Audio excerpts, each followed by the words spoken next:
got a Soldano designed Jet City 20 and came in. Owner said, doesn't power on, the front light doesn't work, change the fuse, no difference.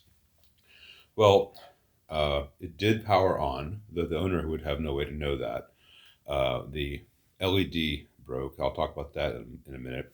That's very common on the Jet Cities, the early ones that have the larger rocker switches rather than, toggle switches rather than the rocker switches. And while it did power on, it had no sound.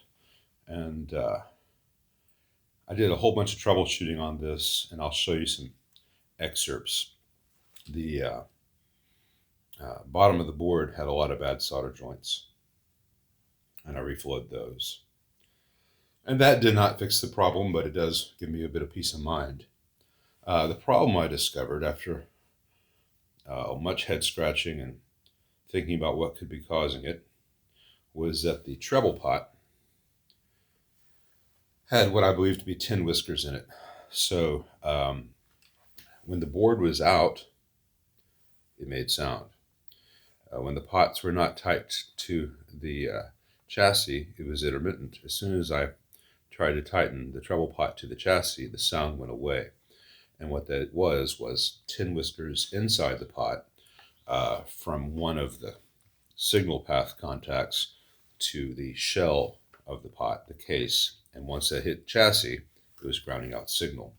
So cleaning that out, first with some compressed air and then some deoxit and fader lube, made that problem go away. So at that point, I could hear the sound. And then I noticed that the original output tubes were just baked. This was not this pale gray ink when it was new. These things have been greatly abused. So I measured the bias that these tubes had been subjected to. And this tube was biased at 96.6% idle dissipation, and you don't want to exceed 70. And this poor bugger was biased at 180%.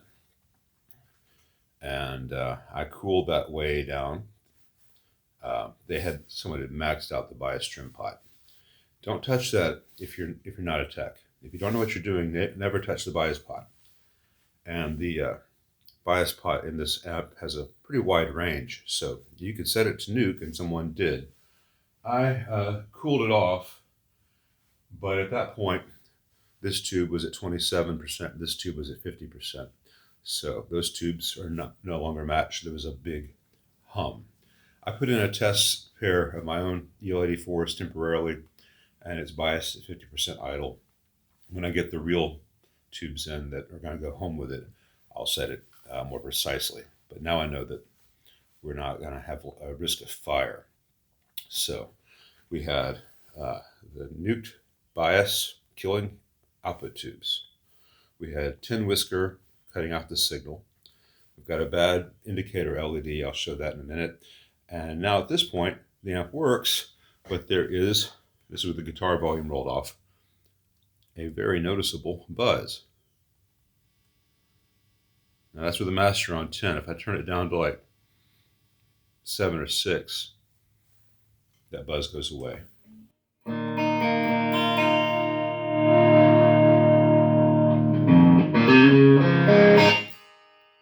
Oh, crap.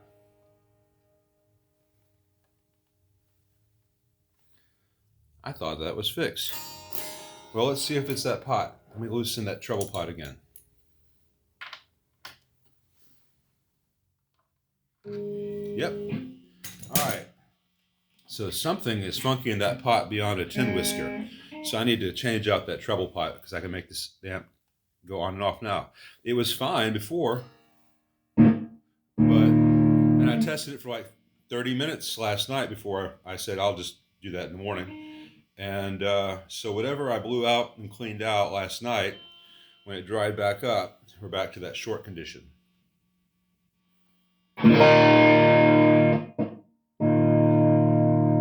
So, all right, beyond the problem with this treble pot, the amp does have more buzz than I would like.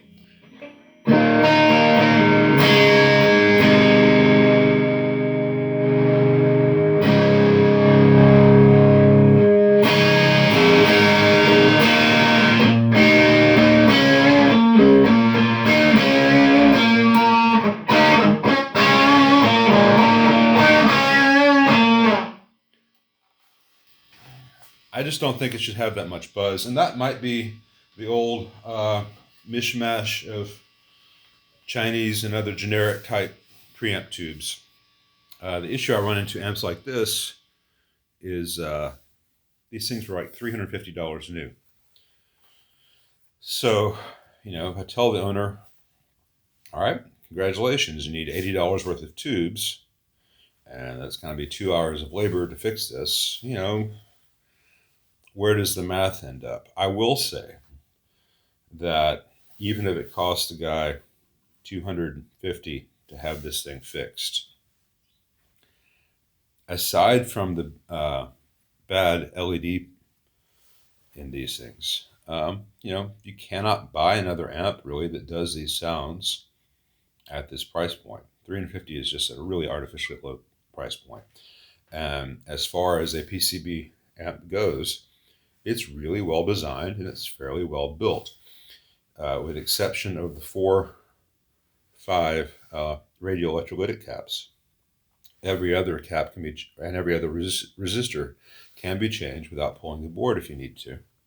And the board's not difficult to pull, which is a good thing because I'm going to have to pull it again to change out this 250K treble pot. But that is an alpha pot that is readily available, and a new pot's like $1. Now, the thing that adds up on amps like this is it's $1 part, and there's going to be $3 to $8 shipping for that $1 part. So I will try as much as possible to get all necessary parts from one vendor on this. So there's just the one shipping charge added to the parts cost. Let me show you the lamp issue. All right, they use this little LED thing here. And it's going to be probably inside there, the plastic body. It's going to be a diode and a resistor, and then these tiny little LEDs making a bulb basically, and that all screwed into, where did it go? This fake jewel like you'd find on a Fender, only this is not metal. This is actually cheap plastic like you might find in one of those machines where you put in a quarter and get jewelry out. And when they put that in there, this is actual metal on this ring, and it's all glued in place. And it was really hard to get out without damaging the plastic, and the plastic in fact got a little damaged. Not that we really want to reuse this because it's really crappy. So what I'm about to find out is whether that opening is actually the right size to use a real front panel indicator like you'd find on a Fender, because that would be a fairly inexpensive thing to do. So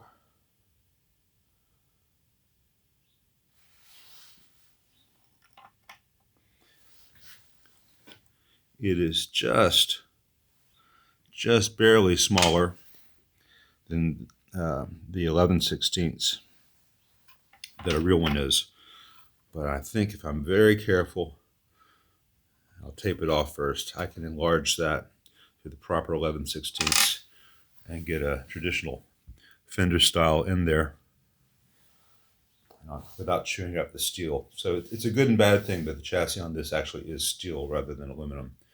Much easier to drill into aluminum without any chewing, because that's an awfully big bit to use on something like this.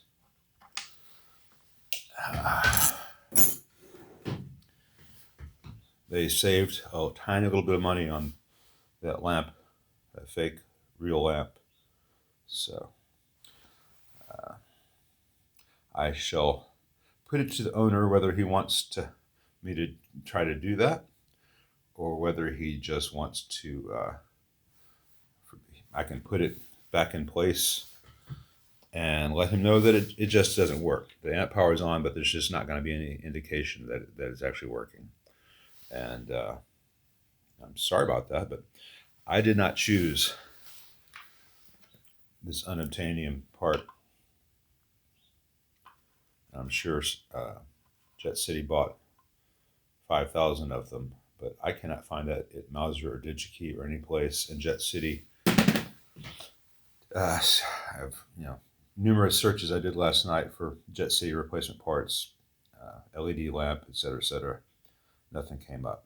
So